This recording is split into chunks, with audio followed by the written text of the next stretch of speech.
So yeah, start the game in this rubbish flat. We've got a very interesting carpet. This was generated procedurally, not in Unreal, but in JavaScript. But if you're thinking about procedural generation, it's not just about putting stuff in the world. There's lots and lots of things you can do. You can create textures, you can create sounds, you can create sort of behaviors of things. Like it's all kind of like approach to building things. PCG is a very important part of that in Unreal, but it's worth bearing in mind there's all sorts of other things you can do. So just look into it as much as possible, because this is really interesting stuff. One really fun thing is, I suppose we can talk about procedural animation. So this is a working drum kit that we have here. So if we want to, sorry, that's the wrong button. No, that's the cymbal. That's the one. They've got the hi-hat over here. But like, this is all being animated with physics, and that is a form of procedural animation, for example. So if we come out of that. So we've got over here. So I am in the process of building this demo. We've got another procedural carpet there. We won't talk about the cricket bat just yet, but basically I've got to make a demo because I want to get some funding, and so I need some stuff to show off. Now, if you go to the Stealth Gardens, that's where the actual kind of like gamey bit is, but like I also need to get some people just to test the sort of traversal mechanics that are built into this high-tech cricket bat. So we are going to go down here. We're going to have fun. We're going to kick the door open, and we are going to go to the gym. Now, unfortunately, I haven't quite worked out how to open that door and then actually transition to the level in the editor. So we're not going to do that. We're just going to open it like this. It would have been a really good transition if that had happened, but unfortunately, just imagine that has. While it's loading, just envisage like how slick that would be in particular. Like, wow, yeah, that's a really good transition. I'm going to use that in my presentations. Ed, that was incredible. Yeah, it was, wasn't it? Yeah, thanks. Yeah, it took a lot of work to work out how to do that. So we're in this kind of level, and there's nothing here.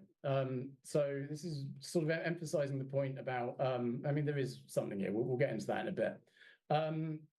This is just to emphasize that we're not talking, when you're using PCGEx, you can use it to augment stuff that's in the world. But for me personally, the thing that it brings is the ability to create a structure and then use the rest of the PCG tools to build on top of that structure, as opposed to having an artist place the structure, or to have to place the structure yourself through some other way. So if we go over here, what we are going to do is we are in the middle of nothing, and we are going to turn this floor, which is your standard Unreal 1 meter cube, we are going to turn that into a world-class art center. So let that sink in. The world-class art center is not actually the Barbican in London. It's the Ultra Barbican, because we're going to go significantly further. But this was where the London Games Fest was a few weeks back, and also I kind of wanted it in the game.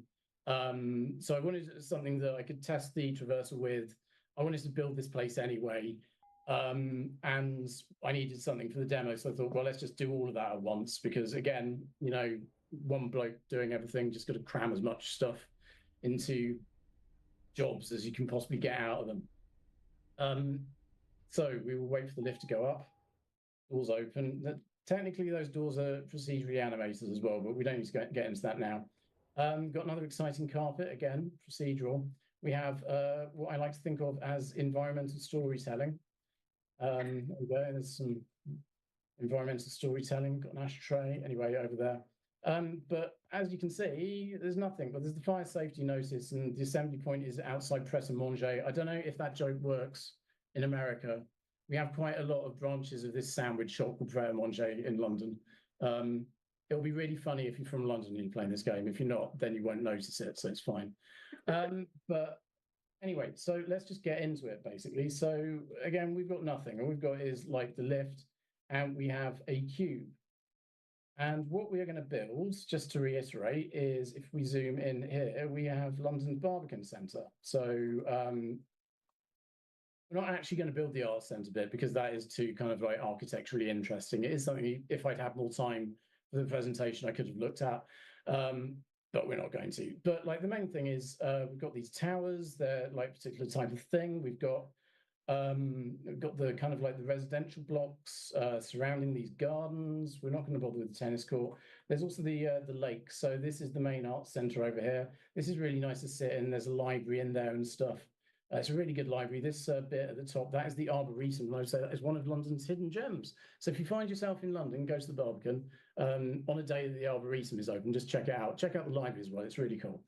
But we've got this kind of structure. So I had to think about ways that we could approach building that. So we are going to jump back into the editor and we're going to start where we start. So the first thing we need to do is actually get some variables from the world. So we need to work out how big that cube is. So when I talk about the cube, I'm talking about the thing that is marked floor here. This is a cube. It doesn't look like a cube because it's very wide. But that's because it's scaled. Topologically, it's a cube, and it's more interesting, narratively if it's a cube. So we are going to work out how big it is, right? And then we're going to save these variables as attributes. How can we get a sense of like how much PCG knowledge we're going to need to have as a prerequisite for this from the people in the chat? If things aren't clear or if we're going too fast, because I imagine some of you haven't used PCG before, so we might be a little bit advanced for that, but hopefully you'll pick stuff up as we go along. Does anybody have any questions on that? Is that I don't actually use Twitch myself, which is probably bad, but like, is there a way of getting a poll or a sense of like how much knowledge people have got on this kind of stuff? Yeah, well, just let us know, chat, maybe on like a scale of 1 to 5. 5 being you are an absolute master of PCG, you know everything to know about it. 1 being you're fairly new to it or completely new to it. On that scale, go ahead and put in chat now where you feel you fall on the list of the category of how well you know the tools here. Looks like we do actually have quite a few beginners, which is awesome. Thank you for being here. Glad to know that you're interested in the tools. Let's see. Okay, so it looks like on average it's falling between 2 to 3. We've got a few 1s in there, a few 4s and 5s. Качество текста надо чуть плохо видно. Наверное, из-за качества стрима у самих эпиков. Okay, well, in that case, let's do a bit of the basics first, PCG на because that'll just make стероидах. things easier. So I did write start writing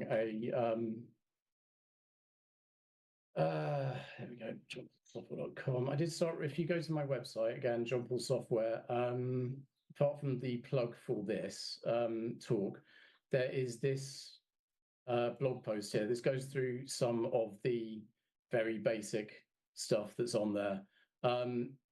This is another really good joke. Сначала мы делаем Манхэттен, потом мы делаем Берлин. If you don't, never mind. Так, что у них get actor data. PCG, what are we doing?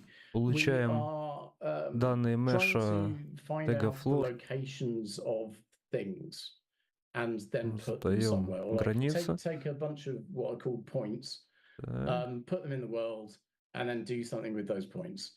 So if we look at this note here, what this does is it gets the data about an actor. So this is so here I'm getting an actor which has been tagged with the floor. That is this one. If I go to floor and we search tags, we get the floor. So it's just getting the information that is about that. And what it gives us is the position in the world. So this is one of the properties there. So we've got Это что-то новое тут добавили. Scale, so basically the transform.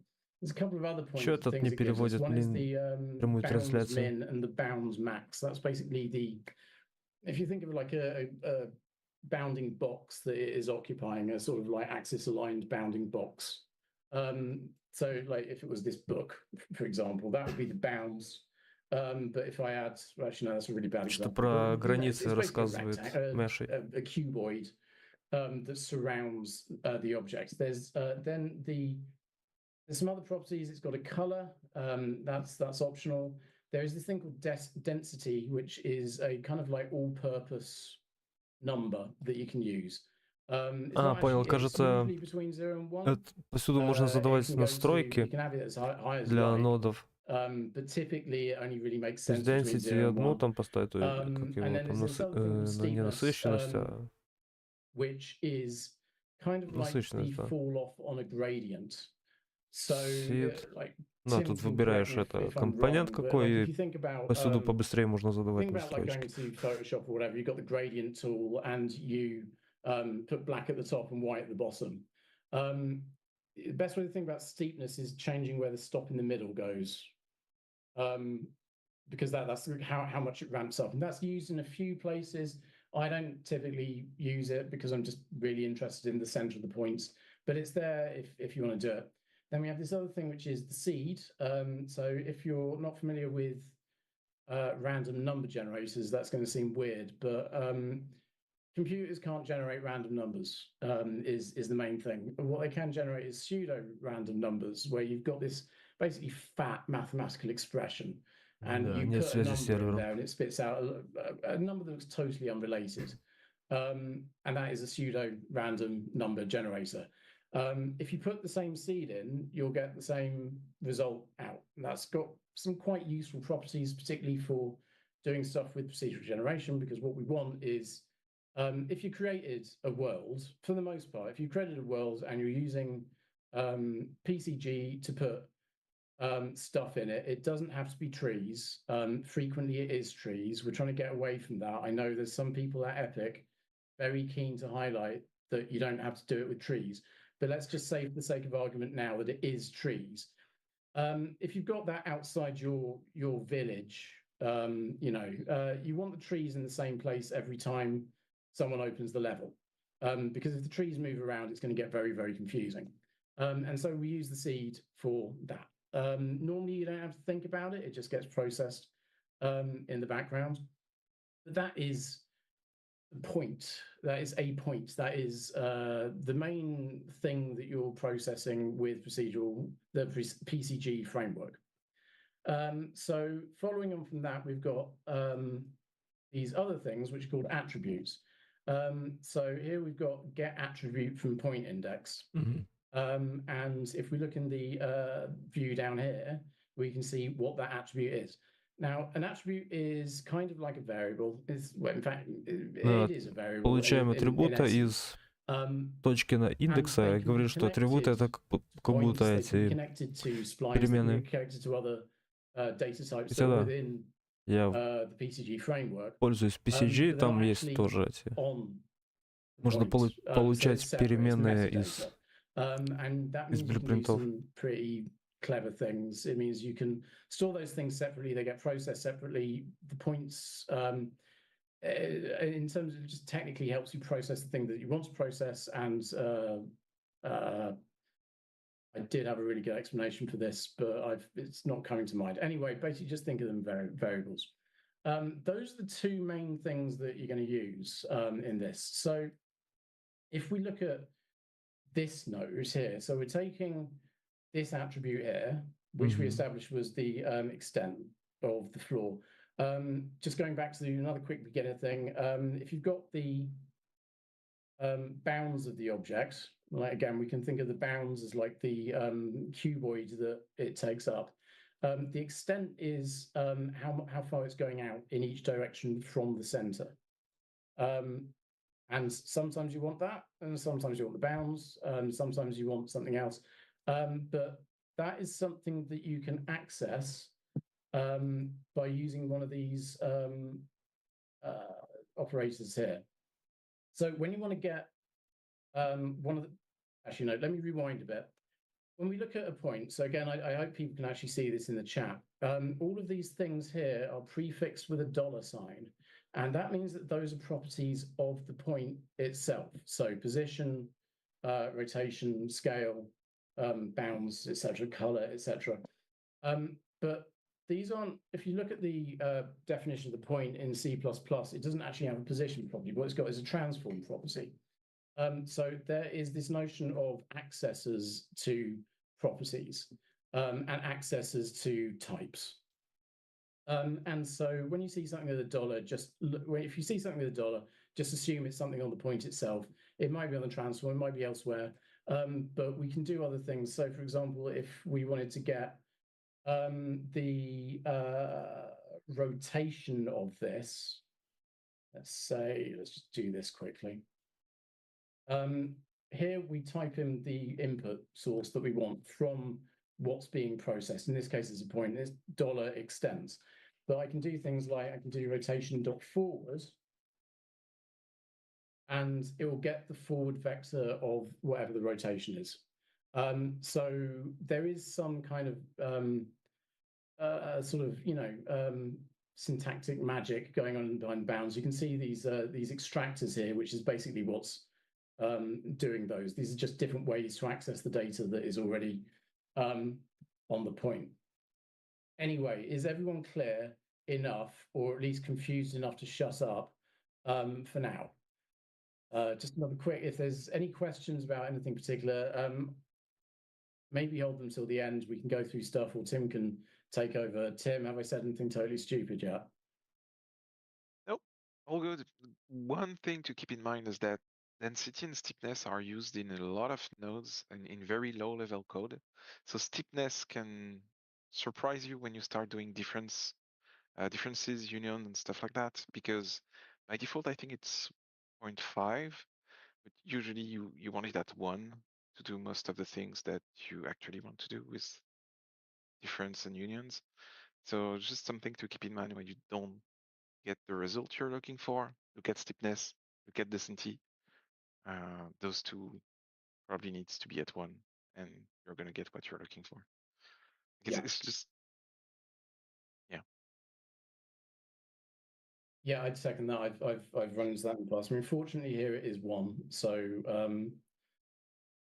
otherwise I probably would have got very confused and not actually finished this. So we have attributes. So again, when we've got this attribute, we've got this. You can do the same operations on attributes as you do on properties that are on points. So here we're multiplying this by 2. Now this is our first PCGEx node, and it just happens to be the one that I wrote, which is great. It's not the complex stuff that Tim did. Basically, you're going to be if you're doing stuff with PCG, you might be typing create attribute and not a lot, because if you want to create a variable to use, you go create attribute, and you go over here, and then you select what type of thing you want it to be. So let's say I want it to be a vector, and then I want the up vector, so I make that 1.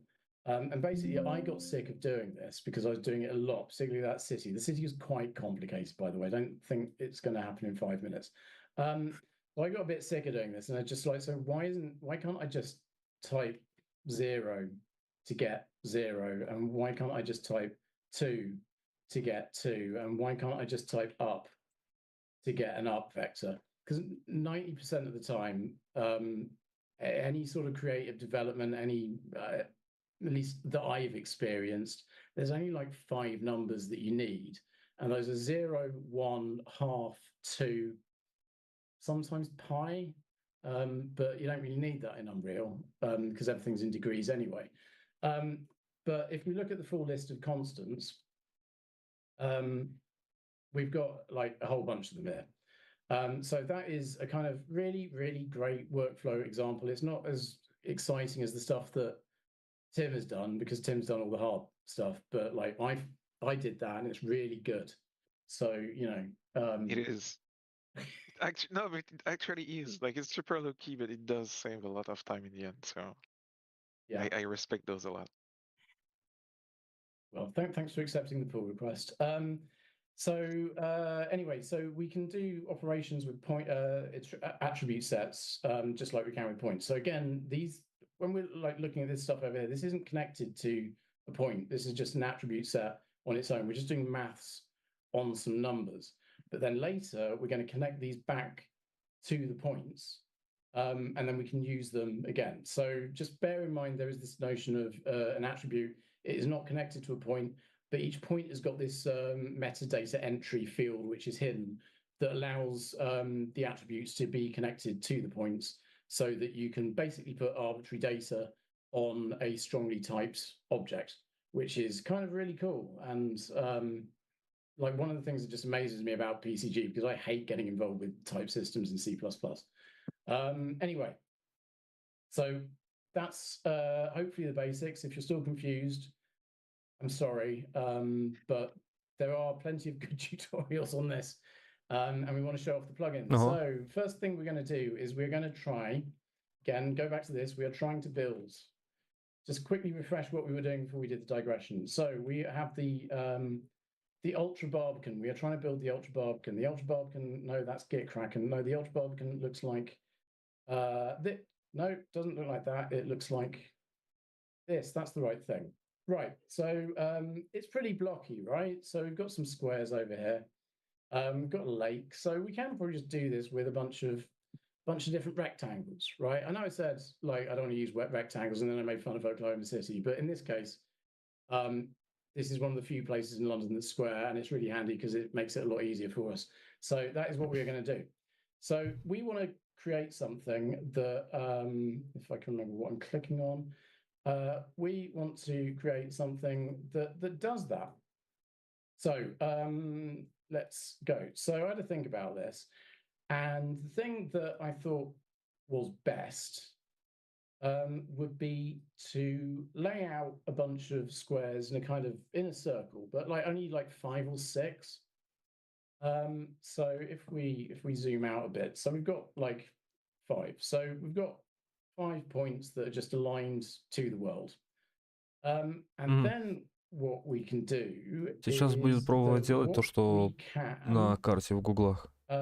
Randomly, if I remember, where are we? If we do this, yes, want to debug that.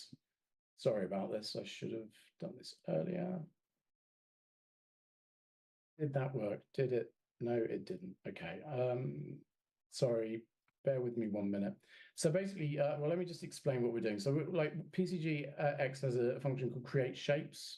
With it, you can create a circle. So you create a circle of points. PCG же может создавать эти That's the only фигуры. shape right now. That is the only shape. But it's a really good Прикольно. shape because you can create lots of them.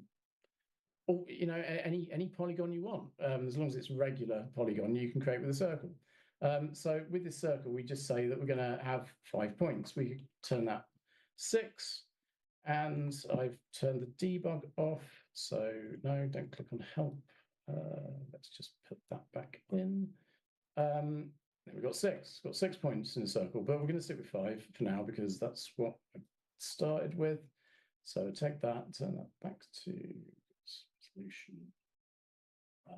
5. And then we're going to use these things here, which are attribute noise. I think I found the right thing to debug. Try that. Nope. Hang on. I think it might just, it's probably in the wrong place. Let me try doing that. There we go. Right, okay. So Это получается, как дома построил через PCGEx. So for each one of those points, we're just going to sort of randomly expand it out. Задал 5 фигур там, и оно само построило через create shape. So we're going to set the scale on the y-axis randomly between 150 and 250, and similar on the x-axis. And then we're also just going to randomly flip some of them 90 degrees. So if we do that as well, no, wait, that's just the ones that were flipped. We don't want that. We want this one. Как же можете их разворачивать? Back here. So we've kind of created a pretty random layout. Now, if I go back to this random choice node, for example, you see we've got this seed up here. So what I can do is I can change the seed and go back. Different ones will get rotated round. Or I can, let me just undo that. Actually, I've got the nodes saved. We can do the same on the attribute noise node for this. So if we just change this, then we get some turned around like that. If we change it differently, I'm having to do this on one screen, so it's a bit hard to go back and forth, but you see, like, you know, they're scaling different, right? So basically, we can play around with that until we get some values that we like, which is what I did. And so let's just bring that in. Let's get rid of these ones. So these are the good values that I like. And then what we're going to do is we are going to turn the shapes that we've got. We're going to take them, we're going to turn them into a path. Now, what is a path? A path is like an ordered sequence of points. That is something that exists kind of in regular PCG. It's normally done through a spline. But in PCGEx, you don't need to bother with the spline bit. I mean, you can if you want, but you don't need the spline. You can just create an ordered sequence of points. So let me get rid of that debug. So this is a subgraph that I've made, which basically gets the, we had the rectangle. It gets the points around the rectangle in an order that turn it into a rectangle when it's a path. And then what we're going to do is we add a tag to it. Oh, yeah, there's something else I should mention. Whilst we've been doing that, I've created another square to go around because the way they were laid out, we need something to kind of cut through those to create a center, essentially, to give us some sort of inside and outside. So if we enable this, you'll see what we've got.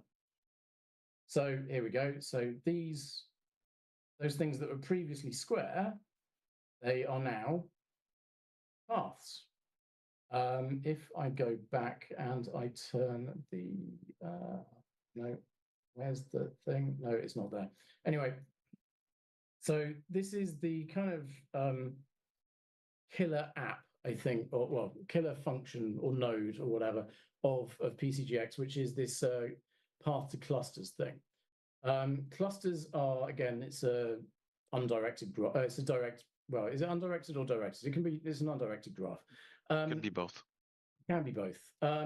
But again, you've got, if you remember your first year computer science, you have this notion of points and edges connecting them, and that is a graph. And what PCGEx does is let you create these, and this is your structure. This is the structure that I was talking about. With this, you can create surfaces, you can create splines, you can create regions that you fill with things. You can interrogate what's in them, you can interrogate whether things are in them or outside them, all sorts of things. You can combine them, you can move them around. It's really, really cool stuff. And you can also filter what's in there. Let's carry on. So again, this is now we've got something that looks a bit like the layout of, or the floor plan of a complex, right? So we're already like leagues ahead. And again, all we've been using so far is this cube. So there's no artist place stuff. I mean, I did place the cube. I wouldn't necessarily count myself as an artist, but we did place the cube. But just that, from that one thing, we've created a lot of structure. And that is, for me, the main thing that you get from PCGEx. As a great addition to all the brilliant stuff that's already in the regular PCG framework. And yeah, so there we go. So let's, how are we doing for time? We probably need to start like accelerating a bit. So let us disable that. So we're going to do some more processing here. So we're going to get rid of like anything tiny, because tiny things are a bit rubbish. If you're laying out some sort of like, Tina's laughing. I'm not quite sure why. It's not a euphemism. It can be if you like, but it wasn't intended as one. Basically, if you're laying out some sort of like big complex like this, you don't want lots of tiny little walls or like, you know, very thin buildings or anything like that. So we want to get rid of anything that's unnecessarily small. So we're just going to crudely sort the, like, there's this path property nodes which lets you work out different properties of the path. Again, this is really, really useful. One of the things, it lets you work out the area of the path that you've just created. So it's great. We can just sort of do that. We can do a bit of attribute fiddling and sort them by their area and then get rid of the smallest ones, and then do this match and set to keep the ones that are there. Then again, we're going to add another square over the top, because when I was doing this, it's like, well, we need something that's kind of inside. If we just go to... Когда покажет какой-то результат, вот он тут навалил кучу нодов разных этих PCG, сделал какие-то коробочки. So with all that done, we've Так что он там создал? basically we've taken Блин, плохо видно. the initial rectangles that we had. We've added a couple of squares. Так, качество максимум. Now what we want to do is we want to find all the points where they intersect, and we want to find the regions. And this is the next really, really amazing node that just made everything so much easier, which is this find all cells. And what that does is it takes the paths that you've got before, and it breaks them up into regions. So if we look at this, it looks pretty much like it is before. We've kind of marked out where things are crossing.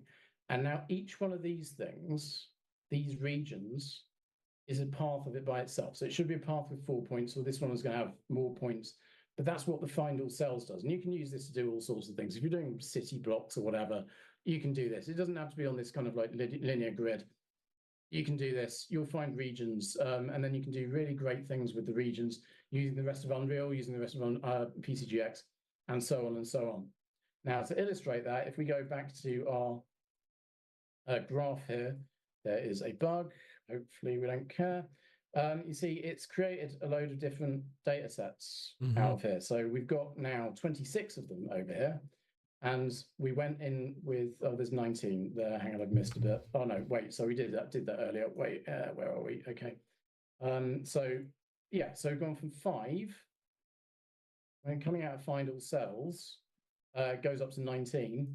And then we do a bit more work with the other stuff, and we find all the cells again. So I've got that part of it, and we've got even more stuff.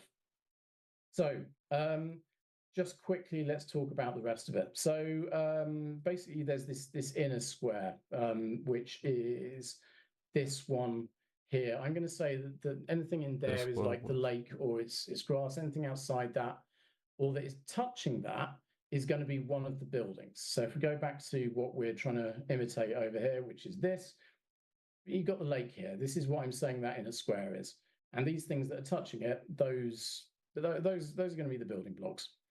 So where are we? Okay. So we do some stuff. I think we probably spent enough time on this.